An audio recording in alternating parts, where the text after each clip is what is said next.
Barry is a tank ensign from the London Midland Scottish Railway. He was often hard at work at the harbour, shunting trucks and coaches for the other engines.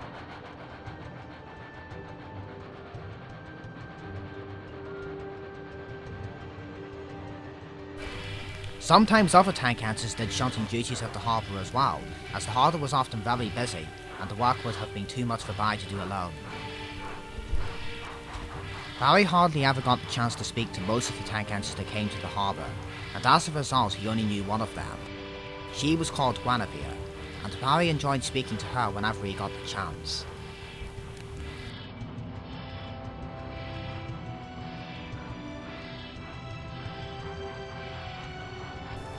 Barry sometimes took small goods trains.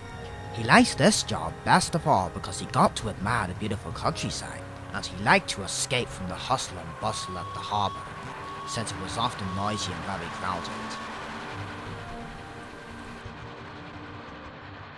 One morning, Barry brought coaches to the platform.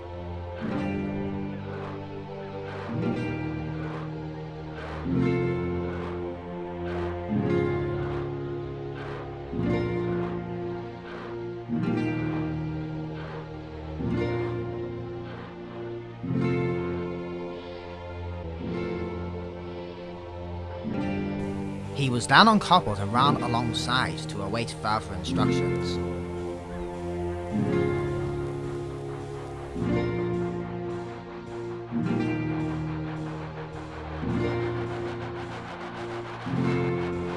On one side of the station he could see a B12 from the London North Eastern Railway.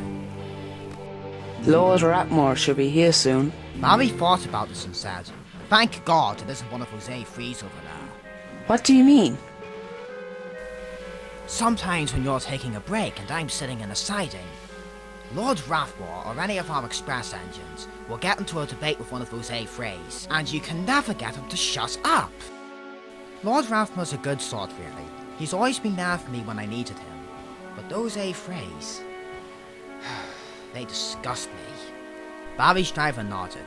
He quite understood the rivalry between LMS and LNER. Aye, a quiet morning is something to be desired, especially when you work on a railway and have to listen to you lot all day. Just then, Barry could see Lord Rathmore backing down towards the coaches.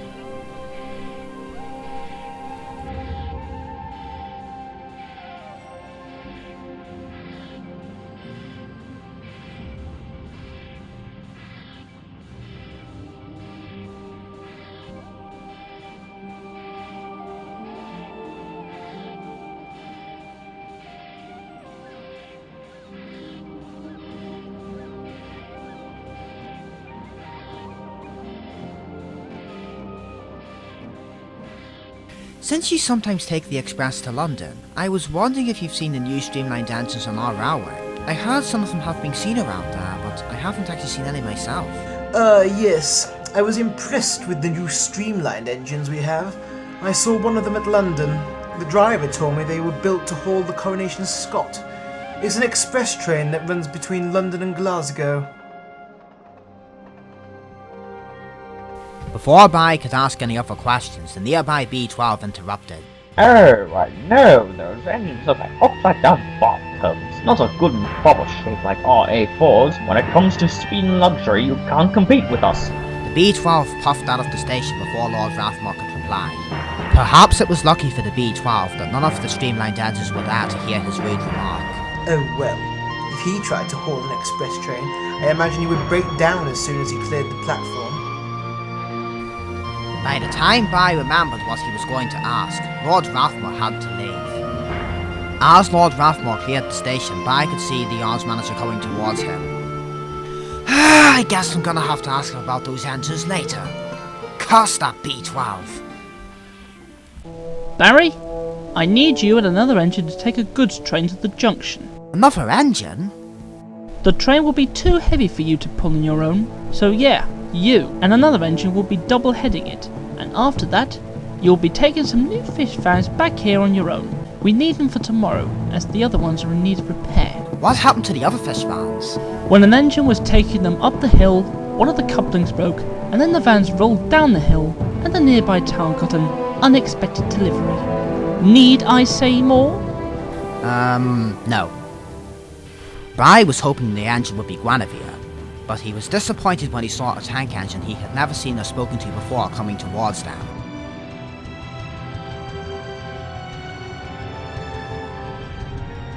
Hello, how are you? I'm Barry. What's your name?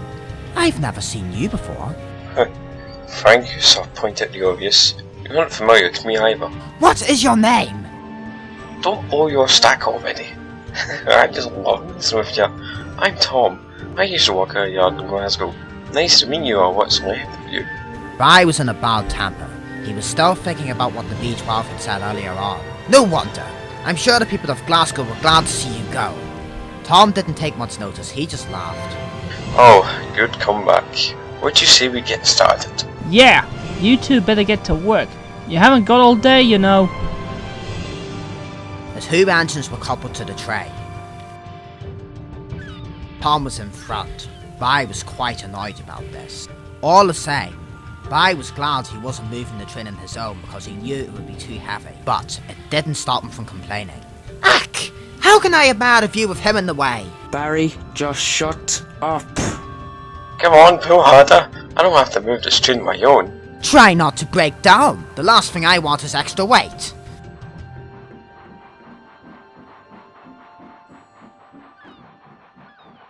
Once they got the train out into the countryside, Barry soon felt a lot better.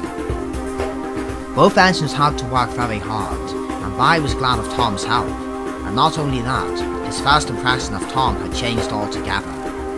Though Barry had never double-headed a train before, he remembered that his driver had once told him that double-heading required cooperation between both engines and their crews.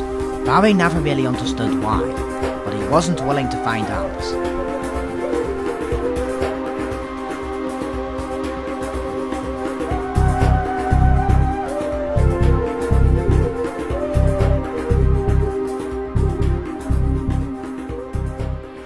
They reached the junction and the two engines were resting in the sidings.